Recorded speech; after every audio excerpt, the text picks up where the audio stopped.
Yo guys, this is DD2 guy here. Today I just wanted to show you guys, well, not show you guys actually. I just wanted to give my say on the diverse versus anti-mods.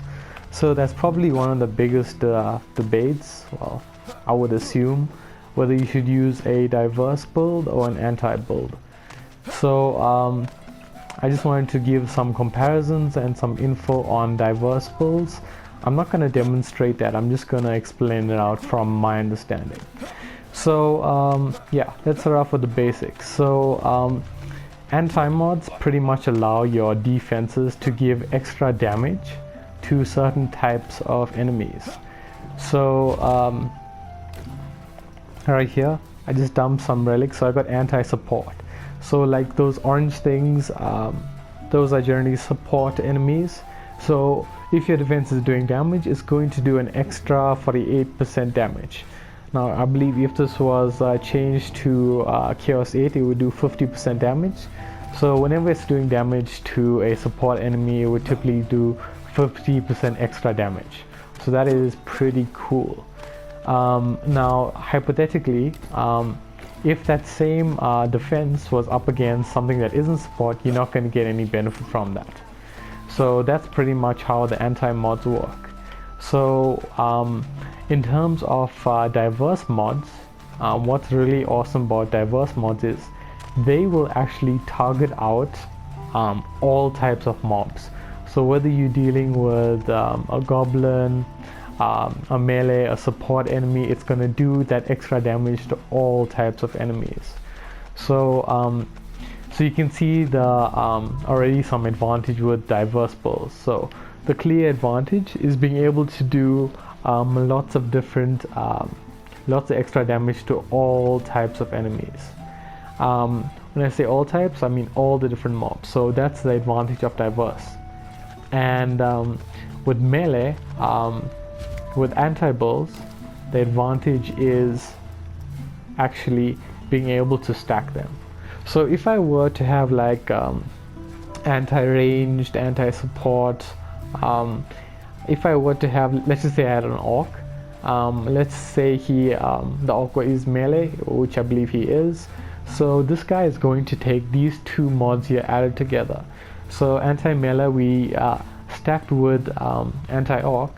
That together is going to be, obviously it would have to be Chaos 8. We're looking at 60% plus this, which is 40%. So 60 and 40%, that'll give you 100% extra damage.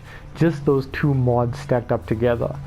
So you're talking about 100% extra damage to a specific type of enemy. So when it boils down to it, I've done the math. I'm not gonna bore you guys with the details of the math. I could probably send you guys notes, but it'll probably just bore you guys out. So I've done my comparison, and it leads me to believe that without a doubt, designing your defenses for the enemy you're facing is going to give you the maximum amount of DPS.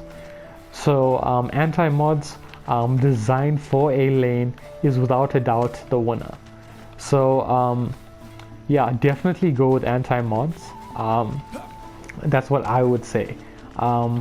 So anti-mods designed for a lane is definitely the winner.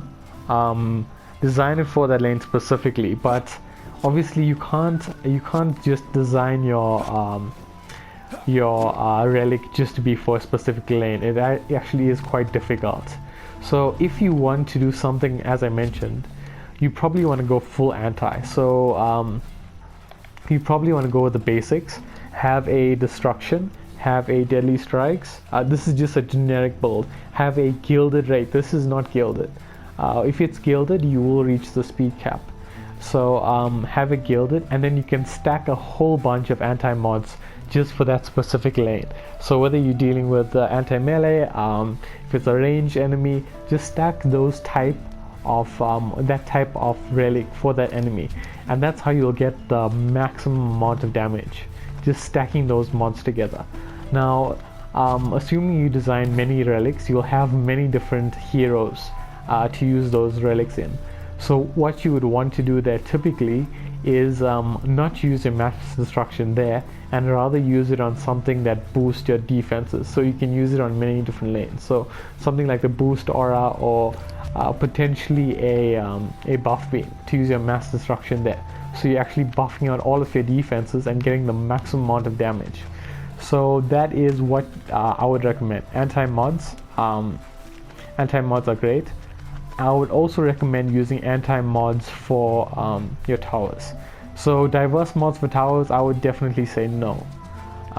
Using diverse mods for towers is not very good, because you generally don't have a lot of defenses around your towers. I mean, like, you have a sky guard, you're not going to use many defenses around your sky guard. Maybe one or two other defenses, maybe an obelisk, maybe a frostbite tower, but not that many defenses around it. So it's not that beneficial. Anti-mods would work better for your towers.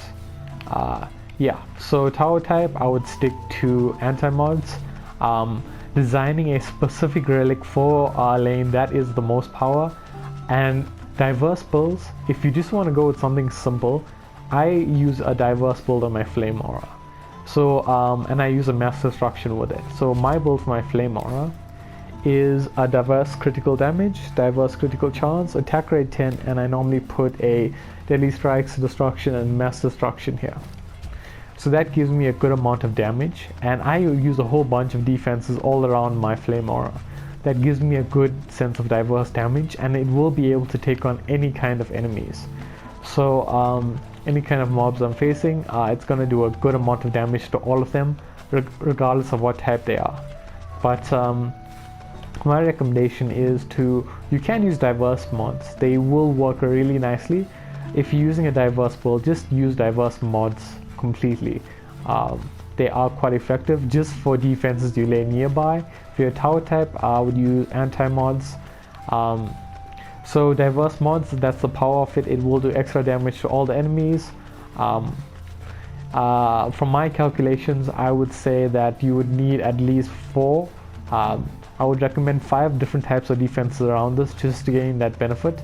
But more than 5, you're looking for more benefit, which is awesome. So more diverse, the stronger your build would be.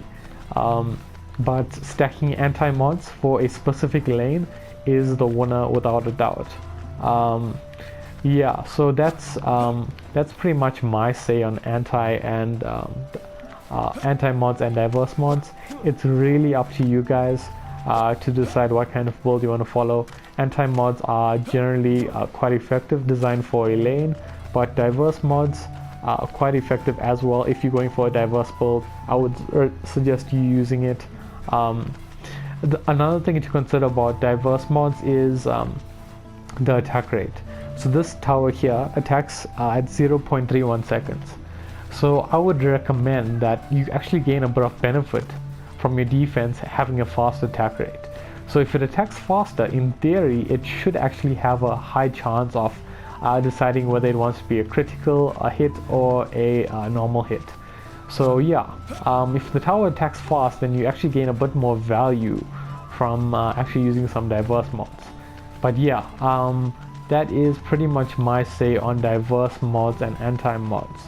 So really, towers should be using some anti-mods. It's up to you to decide whether your other defenses want to use some other mods. Yeah, and that is pretty much me. Up to you guys. DD2 guy out.